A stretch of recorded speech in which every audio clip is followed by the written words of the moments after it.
Welcome to our channel. आज हम लोग MCQ type question answer discuss करेंगे। So first question is Ohm's law is not applicable, मतलब Ohm's law applicable नहीं होगा। हम लोगों को पता है Ohm's law equal to V equal to I into R, तो ये जो लॉ है ये एप्लीकेबल नहीं होगा। ऑप्शन ए है सेमीकंडक्टर, ऑप्शन बी है डीसी सर्किट, ऑप्शन सी है स्मॉल रजिस्टर, ऑप्शन डी है हाई करंट। मतलब ओहम्स लॉ एप्लीकेबल होगा only for the linear circuit. तो यहाँ पे आप देखिए, यहाँ पे जो है सेमीकंडक्टर, सेमीकंडक्टर में ओहम्स लॉ नॉट एप्लीकेबल। तो राइट आंसर हो गया ऑप्शन ए सेमीकंडक्टर। नेक्स्ट क्वेश्चन है, नेक्स्ट क्वेश्चन देखिए, क्वेश्चन नंबर 2 है। तो ये क्या है, an open register when we check with the ohms meter reads. मतलब हम लोगों को क्या है गया, एक सर्किट देखिए, तो यहाँ पे क्या हो गया, आप ओपन रजिस्टर है, मतलब सोच लिया ये यहाँ पे जो पार्ट है ये ओपन है। तो इसमें जो आपका जो ओहम्स मीटर से जो रेजिस्टेंस का वैल्यू मिलेगा वो क्या है, 0, infinite, high voltage with the tolerance and low voltage not to the 0। मतलब यहाँ पे क्या होगा, आपका ओपन सर्किट हो गया, मतलब यहाँ का जो रेजिस्टेंस हो गया वो रेजिस्टेंस इनफाइनाइट हो जाएगा। तो राइट आंसर हो गया option B the infinite. Next question है, क्वेश्चन नंबर 3 ये देखिए, यहाँ पे जो है सिमिलरिटी के बारे में बात किया। तो conductance equal to the mho and resistance ohms, capacitance henry, inductance farad and lumens steradian. तो यहाँ पे देखिए, यहाँ पे फर्स्ट जो क्वेश्चन है कंडक्टेंस के साथ आपका मो का रिलेशन है, मतलब कंडक्टेंस का यूनिट क्या होती है, आपका मो होती है। तो यहाँ पे देखिए लास्ट में जो लुमेंस का यूनिट तो टेरियंस नहीं होगा, इंडक्टेंस का फेराड नहीं होगा, कैपेसिटेंस का हेनरी नहीं होगा, ओनली फॉर द रेजिस्टेंस का यूनिट है ओहम। तो यहाँ पे राइट आंसर हो गया resistance is similar to the ohm.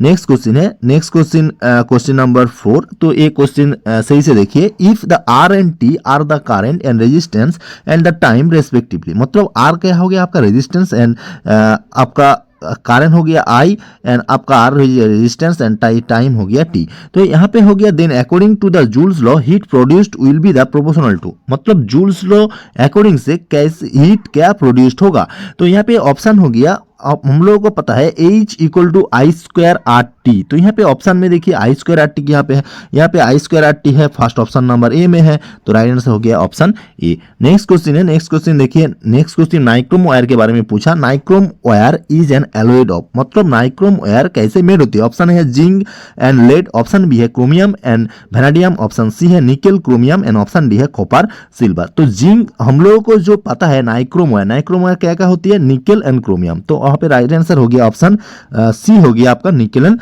Chromium. Next question है, नेक्स्ट क्वेश्चन देखिए, नेक्स्ट क्वेश्चन क्वेश्चन नंबर 6 है। ये क्या पूछा, the condition for the validity under the ohm's law is.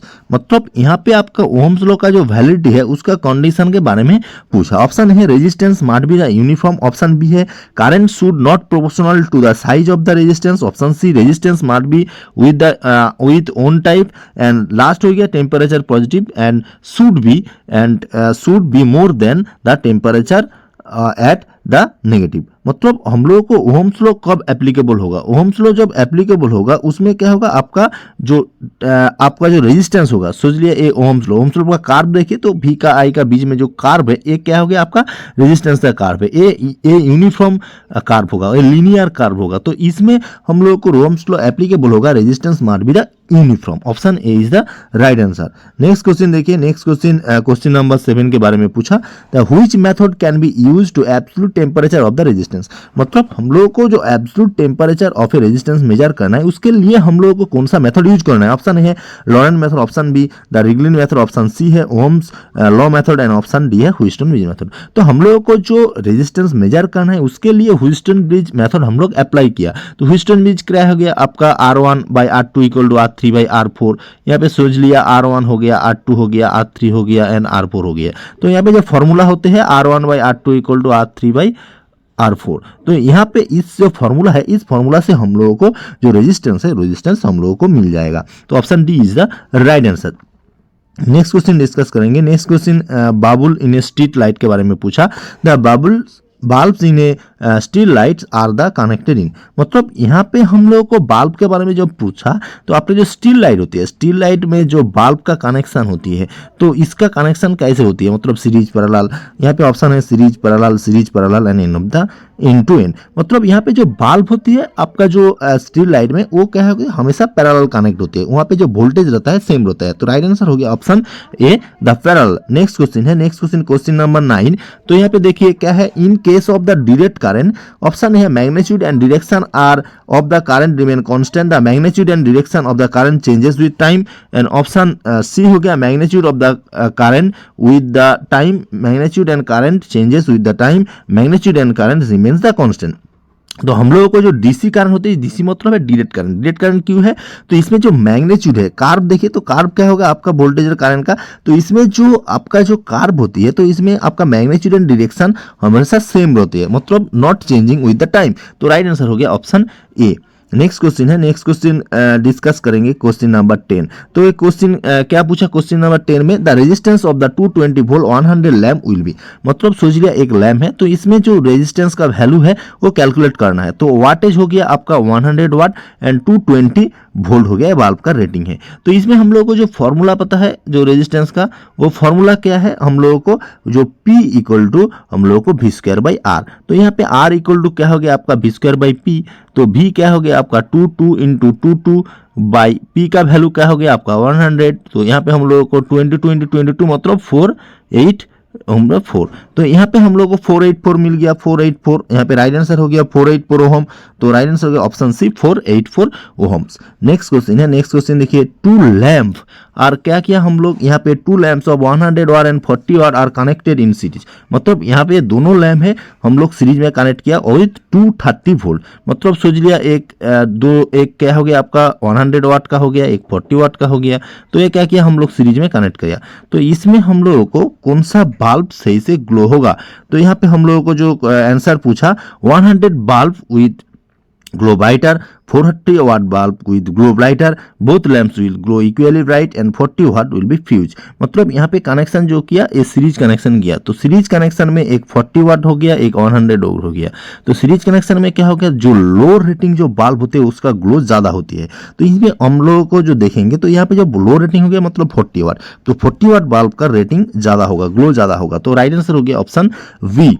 Next question है, नेक्स्ट क्वेश्चन देखिए क्वेश्चन नंबर जो 12 है, 12 के बारे में जो पूछा, क्या पूछा, दो when the one leg of the parallel circuit is open the out of the total current will be, option है रिड्यूस, इंक्रीज, डिक्रीज, यहाँ पे हो गया आपका बिकम्स 0, मतलब यहाँ पे हम लोग क्या किया, एक पैरेलल कनेक्शन किया, तो पैरेलल कनेक्शन में क्या होती है, पैरेलल कनेक्शन में हम लोग को जो करंट का जो साम होती है वो एडिटिव नेचर होती है, मतलब I equal to I1 plus I2 plus I3, तो इसमें किसी का ब्रांच का जो ओपन रहते हैं मतलब मुंह पे करंट फ्लो नहीं होगा, तो उसका जो ओवरेज जो वैल्यू होती है वो डिक्रीज होती है, तो option C is the right answer, decrease.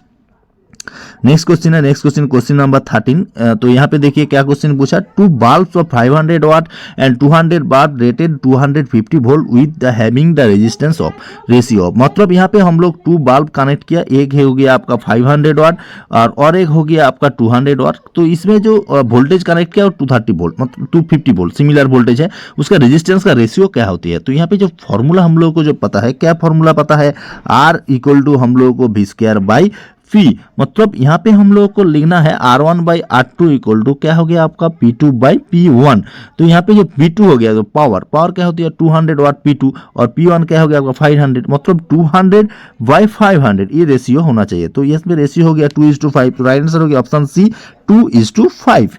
Next question है, next question question number 14 discuss करेंगे, तो 14 में क्या पूछा, the If the efficiency of the machine is to be high, what should be low, मतलब हम लोग को जो मशीन यूज किया उसका एफिशिएंसी ज्यादा करना है, तो एफिशिएंसी का फॉर्मूला क्या पता है, उसमें आउटपुट बाई हम लोगों को इनपुट, ये फॉर्मूला पता है, तो इसमें हम लोग को इस एफिशिएंसी को ज्यादा करना है, तो उसके लिए हम लोग को क्या करना है, इनपुट पावर बी है, लॉसेस है 2 component of power and kilowatt consume kilowatt hour consume, तो इसमें output by input, output by मतलब क्या हो गया आपका, आउटपुट मतलब क्या हो गया आपका जो इनपुट है, इनपुट माइनस लॉसेस, तो input minus losses by output, तो इसमें हम लोगों को लॉसेस जो होना है वो लो होना चाहिए, तो राइट आंसर हो गया ऑप्शन वी। नेक्स्ट क्वेश्चन है, next question question number 15 discuss करेंगे, तो क्वेश्चन नंबर 15 में देखिए क्या है, the resistance of the tungsten lamp as applied voltage increase, मतलब यहाँ पे हम लोग क्या किया, यहाँ पे हम लोग जो टंगस्टन जो बल्ब होती है उसमें हम लोगों को रेजिस्टेंस को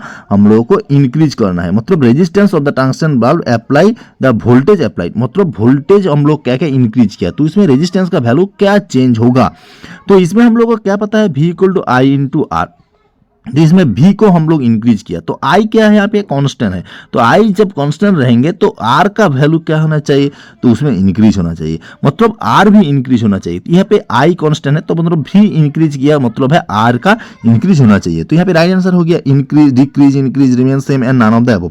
तो क्या होना चाहिए, ऑप्शन बी है इंक्रीज। तो हम लोग क्वेश्चन 15 क्वेश्चन आंसर डिस्कस किया। किसी ने कुछ डाउट है तो हमारा कमेंट बॉक्स में जरूर कमेंट कीजिए और बेल आइकन भी प्रेस कीजिए। Thanks for watching my this video.